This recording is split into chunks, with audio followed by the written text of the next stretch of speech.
Ukuran dasar demografi. Pentingnya berbagai ukuran dasar di bidang demografi.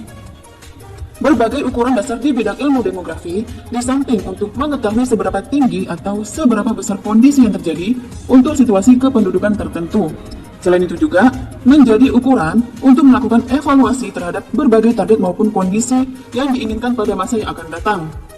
Maka, dengan demikian, ukuran dasar di bidang demografi memiliki dua manfaat, yaitu pertama, untuk menilai kondisi yang terjadi, dan yang kedua, untuk menilai target capaian yang diharapkan untuk kondisi kependudukan maupun demografi tertentu.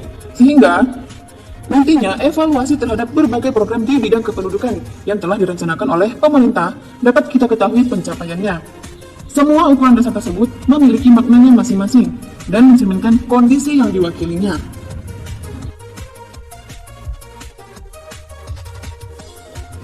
Selanjutnya, berbagai ukuran dasar yang digunakan. Beberapa peristiwa demografi dapat diukur dengan berbagai cara seperti absolut dan juga relatif. Contohnya yaitu rasio, proporsi, tingkat ataupun rate. Setelah ukuran absolut, misalnya jumlah penduduk, dikembangkan ukuran relatif.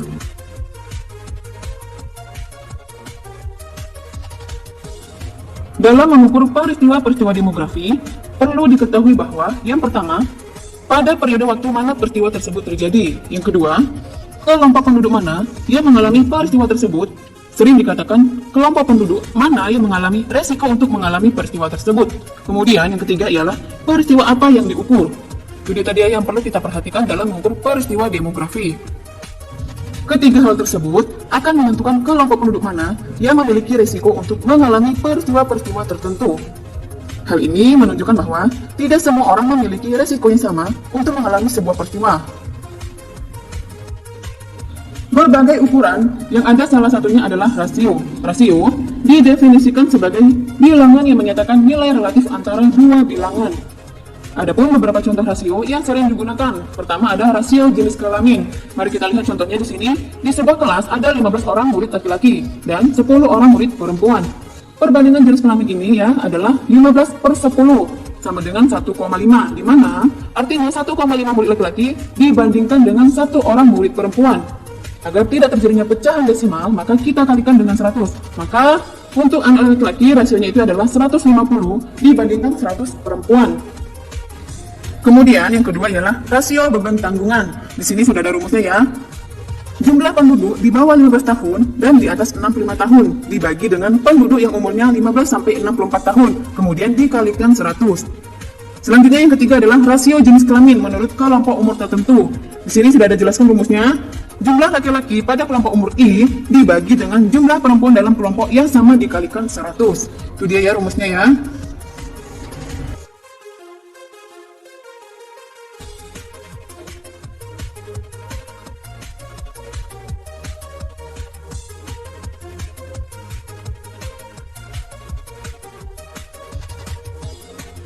Selanjutnya yang keempat adalah kepadatan penduduk dengan rumus jumlah penduduk di wilayah I dibagi dengan luas wilayah dalam kilometer persegi di wilayah I.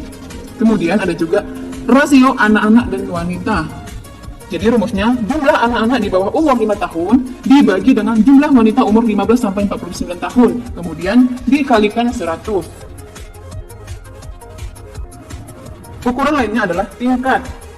Pada umumnya, rasio dan proporsi digunakan untuk menganalisis komponen demografi dari kelompok penduduk, sedangkan untuk rate atau tingkat digunakan untuk menganalisis peristiwa-peristiwa demografi dalam jangka waktu tertentu. Kemudian dengan rumus, jumlah peristiwa yang terjadi dalam jangka waktu tertentu dibagi dengan jumlah penduduk yang mempunyai resiko dalam peristiwa tersebut dalam jangka waktu tertentu, kemudian dikalikan 1000. Yang perlu diperhatikan adalah penduduk yang mempunyai resiko dalam peristiwa tersebut digunakan sebagai pembagi rumus tersebut, di mana konsep ini menggunakan konsep jumlah tahun kehidupan. Perhitungan jumlah tahun kehidupan dengan cara ini untuk penduduk yang jumlahnya besar atau banyak akan membutuhkan waktu yang lama. Adapun beberapa contoh dari perhitungan rate. Yang pertama, tingkat kelahiran kasar atau CBR. Itu rumusnya ialah jumlah kelahiran pada tahun tertentu dibagi dengan jumlah penduduk pertengahan tahun, kemudian dikalikan 1000. Di sini sudah ada contohnya. Ya, jumlah kelahiran di suatu daerah X pada tahun 2014 sebanyak 7.500.000 jiwa.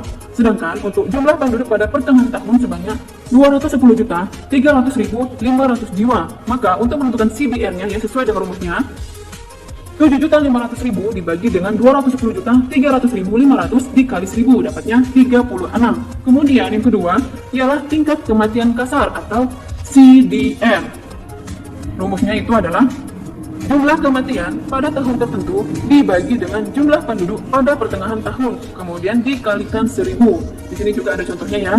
Jumlah kematian di suatu daerah pada tahun 2014 sebanyak 2.298.400 orang, sedangkan jumlah penduduk pertengahan tahun pada tahun tersebut sebanyak 136 juta jiwa. Maka CBR-nya ialah jumlah kematian di suatu daerah tadi dibagi dengan jumlah penduduk pertengahan tahun, maka dapatnya adalah 16,9. Ukuran lainnya adalah proporsi dan persentase.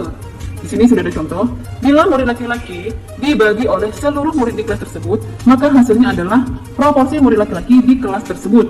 Jadi, dari contoh ini, proporsi murid laki-laki adalah 15/25, dapatnya 0,6.